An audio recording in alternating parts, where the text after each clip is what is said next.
कैवल्याष्टक के चतुर्थ श्लोक हैं। निश्वासे नहि विश्वासः कदा रुद्धो भविष्यति कीर्तनीयमतो बाल्यात् धरेर्नामेव केवलम्। हरेर्नाम भी केवलम्। निश्वास नहीं विश्वासम कदा रुद्धो भविष्यति। जो हमारा जीवन में श्वास प्रश्वास चलता है और वो श्वास प्रश्वास बंद हो जाए तो फिर लोग कहते हैं वो मर गया है। इसलिए बालक जब जन्म लेता है तब दाई माँ क्या करते हैं, गर्म पानी रखते हैं, रुमाल रखता है और फिर जब पिला जन्म होता है ना तब उस श्वास नहीं लेता है तो फिर पानी में डुबा के उनको नाक को ही चिपके और छाती को ही दबा के और उसका श्वास को कोई भी फूंक मार के किसी भी रूप से वो चलाते हैं, कोशिश करते हैं, परंतु उनका निश्वास नहीं चलता है तो फिर कहते हैं वो बच्चा मरेला है, वो जिंदा नहीं है। परंतु स्वतः नहीं चलता तो हम कोशिश करके एक बार चला देते तो फिर जब तक वो चलता है इसको हम कहते जिंदा।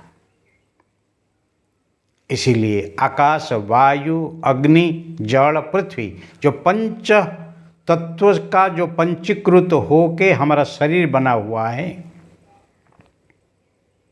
आकाश तो शून्य स्थान है जो हमारा शरीर में काणा है, इसको हम कहते हैं नवद्वारे पूरे देहि।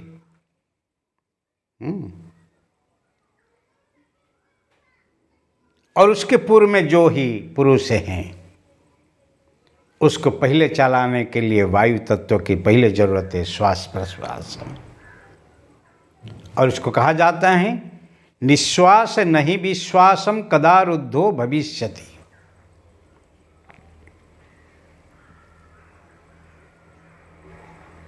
जो निश्वास अंदर जाता है फिर बाहर आएगा कहीं नहीं, किसको पता। जो बाहर निकलता है प्रश्वास हो के फिर वो अंदर जाएगा नहीं, किसको पता। लेकिन निश्वास प्रश्वास जब तक चालू है तब तक हम कहते जिंदा। इसलिए कोई मर जाता है ना, पहले उनके नाक से रूह दिखाई जाता है और नाक में वो मर गया तो रूह डाल देते हैं।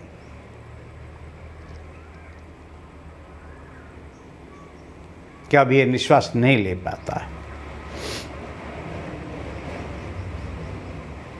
लेकिन निश्वास जब चलता है शरीर में हमारा उत्ताप इंटैक्ट रहता है, पर निश्वास बंद होने के बाद तो थोड़ा समय गरम शरीर में रहता है अग्नि तत्व और उसके बाद भी शरीर ठंडा पड़ जाता है। और एक बार शरीर ठंडा पड़ गया फिर दूसरा कोई उपाय नहीं है पुनर्जीवित करने के लिए।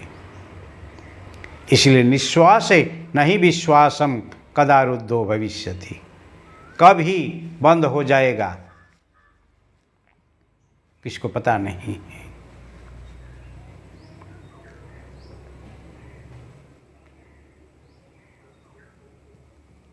इसीलिए जीवन में कहते हैं ना काया कर्माई जासे श्वास रुंधाई जासे अंते तारो आतो छे माटीनो मीनारो। वो माटी के मीनार हैं, काया खिला है वो कर्माई जाएगा, जो श्वास चालू है वो भी बंद पड़ जाएगा और फिर जो ऊंचा जो मीनार अभी खड़ा है वो शरीर रूपक मीनार कंचन जैसी काया तारी एक दिन भी राख हो जाने वाला है, भस्म हो जाने वाला है। इसीलिए जो शरीर को तू इतनी ही प्यार करता है, इतनी सजाता है, जिसको लेकर अहंकार तू बनता है, वो एक दिन भी टूट ही जाएगा। इसीलिए निश्वास नहीं विश्वासम कदा रुद्धो भविष्यति, कीर्तनीयम मतो बाल्यात हरिर्नामैव कैवल्यम। इसीलिए बालपन से भजन करो। जो ही बचपन से ही भजन करता है वो ही आखिर में काम में आता है। और जो ही भजन नहीं करता है, इसीलिए बचपन से ही सत्य क्या है जानना चाहिए। हर पिता माता गुरु समाज को ही उसी में प्रयास करनी चाहिए ये सत्य क्या है जानो। और किसी में तुम्हारा और जगत का ही कल्याण है। स्वांत सुखाय जगत हिताय। आज लोग जीविका के लिए तो सब पढ़ते हैं, परंतु जीवन के लिए कोई नहीं पढ़ते हैं। हर स्कूल कॉलेज में ही जीविका के लिए शिक्षा की व्यवस्था है, परंतु जीवन के लिए कोई व्यवस्था नहीं है। लेकिन जीवन जीने के लिए कुछ ना कुछ तो आधार होनी चाहिए, जिसको कहते संस्कार, जिसको कहते चरित्र गठन। पर आज कहाँ पर नहीं है। इसीलिए भाई और बहनों, हम आज अपने कर्तव्य से छूट जाते हैं, दूर भाग जाते हैं। उसका मुख्य कारण है हमको सत्य के तरफ कोई बताया नहीं, सत्य के तरफ लेने के लिए कोई रास्ता बताया नहीं। सब माता पिता चाहते मेरा बच्चा पढ़ के इंजीनियर बने, डॉक्टर बने, उद्योगपति बने, नेता बने, कुछ ना कुछ बने, मतलब आर्थिक रूप में वो सद्धर बने। परंतु कभी उनका कर्तव्य क्या है, वो जिस परिवार में जन्म लिया है, जो समाज में जन्म लिया है, जो जगत में जन्म लिया है, उनसे बहुत कुछ लिया है, पर उनके तरफ उनका कर्तव्य क्या है। सब अपना अधिकार लेके लड़ते हैं, परंतु अपने कर्तव्य क्या है उसके लिए कभी सोचते ही नहीं। इसीलिए आज मनुष्य अपने अपने जो कर्तव्य से छूट जाता है। निरक्षर से ही वो साक्षर होते हैं, परंतु शिक्षित नहीं होते हैं, चरित्रवान नहीं होते हैं, कर्तव्यनिष्ठ नहीं होते हैं। माता पिता बच्चे को जन्म दे के कितनी ही त्याग करके बच्चे को बड़ा करते हैं, और बच्चा जब बड़ा हो जाता है, माता पिता की अपेक्षा होती है बुढ़ापा में वो हमको ही मदद करने वाले हैं। छोटे बच्चे को हाथ पकड़ के चलाने सिखाया है, रात दिन मेहनत करके उजागर रह के उनको बड़ा किया है। उनके पीछे क्या क्या नहीं त्याग किया है। फिर आखिर में जब माता पिता की जो बुढ़ापा आ जाती हैं, तब उनके तरफ उनके कोई भी भावना रहती नहीं है।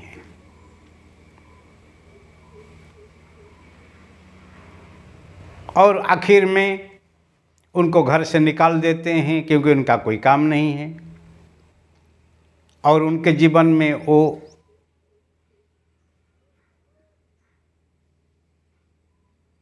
व्यर्थ तकलीफ खड़े करते हैं। उनको भोग विलास में वही अड़चन होके खड़ा होते हैं, इसलिए घर से निकाल देते हैं, नहीं तो कोई वृद्धाश्रम में छोड़ के आ जाते हैं। परंतु आप प्रश्न करो, जो आपके संतान ऐसे आपको करेंगे तो क्या आपको अच्छा लगेगा? आपको अच्छा नहीं लगेगा तो फिर आप जिसके संतान हैं ऐसे व्यवहार आप करेंगे तो क्या उनको अच्छा लगता है? परंतु माता पिता उदार होते हैं, वो कभी संतान का दुख तो सोचते ही नहीं। इतनी तकलीफ सहन करने के बाद, इतनी लांछन सहने के बाद, इतने अपमान सहने के बाद फिर भी उनका संतान सुख में रहे और जितनी उनका ही दुख है उनको सब मिले, ऐसे भावना पिता माता रखते हैं। इसलिए तो विद्वान लोग कहते हैं, कुपुत्रो जायते क्वचिदपि कुमाता न भवति। माता पिता कभी कुमाता नहीं होते। बहुत लोग कहते हैं और पितृपुरुष की पनौती अभी चल रहा है इसलिए उनको तकलीफ है। भाई पितृपुरुष की पनौती कभी नहीं, जीते जीते ही जो आपको ही कभी दुखी नहीं बनाते हैं, आपका दुख को लेके ही सुख देने के लिए तैयार होते हैं, संकल्प करते हैं, भगवान पास प्रार्थना करते हैं और मरने के बाद वही आपका पनौती रूप में आते हैं, गलत हैं। हमारा कर्तव्य जो है हम नहीं किए हैं, इसीलिए वो हमको ही अभी अड़चन रूप में अभी झूलता है। इसलिए अपना कर्म को सुधारो, स्वकर्म सूत्रै ही ग्रथिता लोका। इसलिए बच्चे लोगों को कहना नहीं, आप खुद करो। माता पिता की सेवा करने के बाद फिर आपकी दूसरा दिनचर्या ही चालू करो और आखिर में माता पिता के पग सेवा करके ही, पैर सेवा करके ही फिर आखिर में रात को विश्राम करो। फिर देखो जब ही आपके बच्चे लोग को इसे देखेंगे फिर आपको उनको कहना नहीं पड़ेगा, क्योंकि वो भी करेंगे, क्योंकि वो ही भारतीय सनातन संस्कृति है। वो चरित्र गठन करने के लिए हमको ऐसे ही कुछ करना पड़ेगा, क्योंकि शिक्षक लोग ही जीविका को सिखाते हैं, परंतु माता पिता गुरु गुरुजन जो होते हैं वो परिवार से ही हमको चरित्र गठन के लिए प्रशिक्षण मिलता है। इसीलिए वो पारिवारिक की भावना को एक बार जगाओ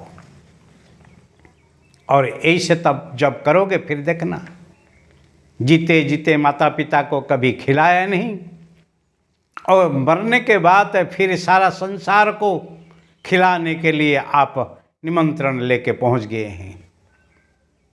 गंगा पत्र एकादश श्राद्ध के दिन आप हमारा घर पधारो। माता पिता की एकादश दाह जो है, दिन के जो भोजन है प्रीति भोजन, उसमें शामिल हो। मैं तो कहता हूँ एक बार ऐसे संतान के आमंत्रण को ठुकराओ, कहो अरे जीते जागते तुम्हारा पिता माता ही रो रो के गए हैं, खाने के लिए तड़पते रहे तो तुम नहीं खिलाए हो, और वो जाने के बाद उनके नाम पर एकादश श्राद्ध के दिन सारा संसार को खिलाएंगे तो वो क्या खाने के लिए आएंगे? हम तुम्हारा घर पे नहीं जाएंगे। ऐसे साहस करके एक बार बोलो और फिर देखना धीरे धीरे वो संस्कार जब ही ऐसे क्रूर निष्ठुर चरित्रहीन तथाकथित शिक्षित बच्चे लोगों को जब ठुकर लगेगा तभी समाज में एक नूतन चरित्र गठन होने वाला है। साहस करके ऐसे बोलना सीखो और खुद ऐसे कर्म करो। माता पिता आशीर्वाद दे के जाएंगे और फिर भी आपको आत्मसंतोष होगा, कभी पितृपुरुष पनौती रूप में आपके जीवन में आने वाले नहीं हैं। वही ही हरि की इच्छा, दुर्लभम मनुष्य जन्मम, दुर्लभम स्मात दर्शनम, दुर्लभम एकांत वासम, दुर्लभम हरि कीर्तनम। इसलिए ऐसे दुर्लभ जन्म को ही सार्थक करने के लिए हरे नाम एव कैवल्यम, एक नहीं बालपन से, बचपन से ही करो। सस्ती मस्ती में बचपन बिगड़ जाने वाला है। जुवानी में व्यर्थ स्वप्न देखते देखते ही कामीन के पीछे दौड़ दौड़ के काम वासना में ग्रस्त हो के भी वो जुबानी निकल जाने वाला है। और वो बुढ़ापा आए तो फिर रोग आ जाएंगे, फिर कभी हरि भजन करेगा। जैसे ही माता सुनीति उनका पुत्र ध्रुव को ही मार्गदर्शन करते कि इसी जन्म में मैं परमात्मा के गोद में तुझे बिठाई दूंगा, ऐसे बिठाने के लिए जो बोलती हैं और जा। और जैसे ही ध्रुव जाके ही भगवान को स्मरण करते हैं और वो मधुवन में आके पहुँचते हैं, देवर्षि नारद और गुरु रूप में उनको मार्गदर्शन देते हैं और ध्रुव पद को ही ध्रुव पा लेते हैं। इसलिए आपके जीवन में ऐसे बचपन से ही सत्य संधान करने के लिए मार्गदर्शन मिले और आपका जीवन सार्थक बने। हरि नाम एव कैवलम, हरि नाम एव केवलम। हरि ओम।